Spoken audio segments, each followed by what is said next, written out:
Hey, it's Lisa from the blog Farmhouse on Boone, and I'm in my bathroom today, which you have seen before in my farmhouse bathroom decorating video. Since we renovated this bathroom, we've had the problem of no privacy in here because I haven't gotten around to putting up a curtain, which is obviously a problem for both windows. So today I'm going to make a very simple drop cloth curtain with ties at the top.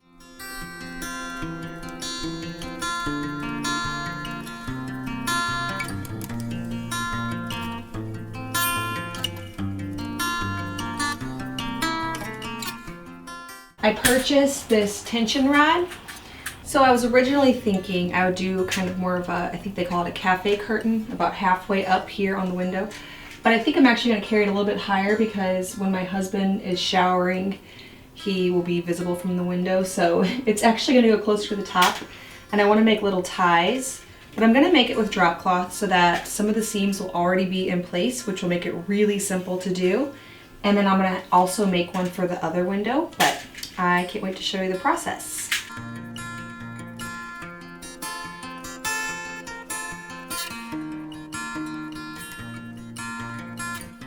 So the window area measures about 27 inches by 36 inches. Now, of course, going across, you want the curtains to cinch a little bit. So I will make them about 1.5 times will be the total length across. And then I'll want the 37 to pretty much hit right where it hits. Probably gonna carry it down just a little ways because I want to put little ties at the top.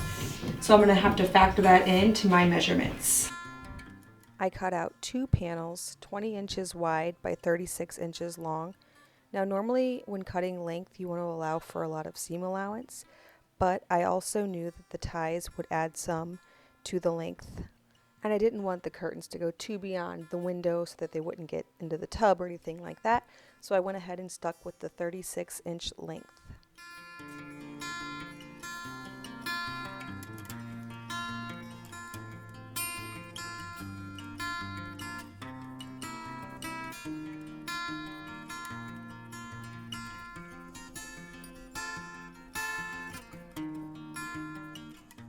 After cutting the 2 panels, I sewed a 1/2 inch seam on all 4 sides. Now the bottom already had a seam in it because I cut it that way. Since drop cloth does come with hems all the way around, I wanted to be sure to utilize that.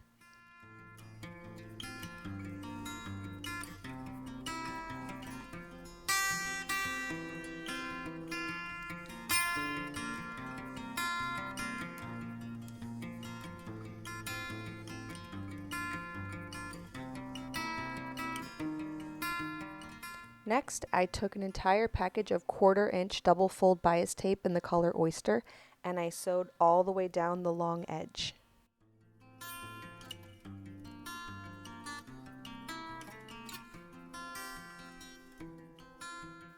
I cut the bias tape in 18-inch strips, which would be used to make the ties at the top of the drop cloth curtain.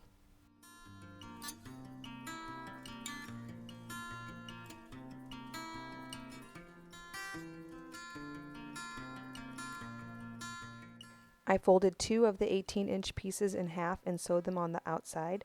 Then I found that my panel measured 18 inches in length, so I wanted to place the other 2 6 inches from the outside so that they'd be placed every 6 inches. This created 4 sets of 9-inch ties.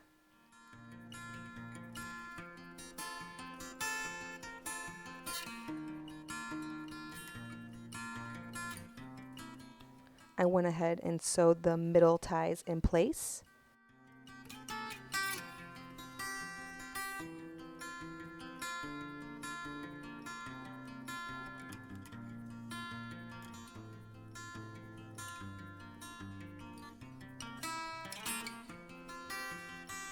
I went ahead and hung the first curtain that I just completed on the video, and then I repeated the steps for the second panel. To have a little review, I cut a 36-inch by 20-inch piece.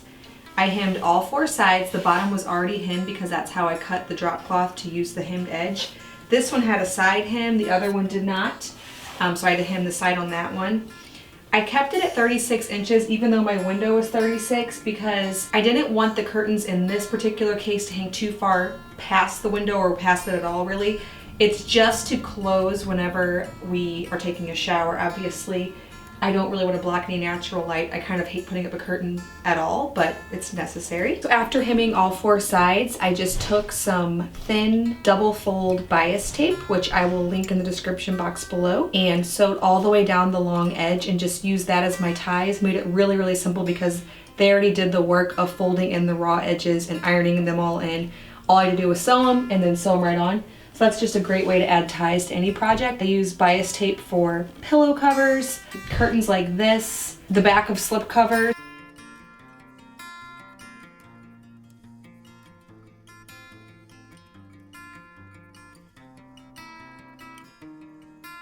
So there you have it, simple little cafe curtains made with drop cloth and bias tape. Hope you enjoyed the tutorial. Thank you so much for watching. Please be sure to subscribe to my channel, Farmhouse on Boone, and visit my blog, farmhouseonboone.com, for more details on this and lots of other farmhouse projects, as well as food from scratch, natural living, and a handmade home.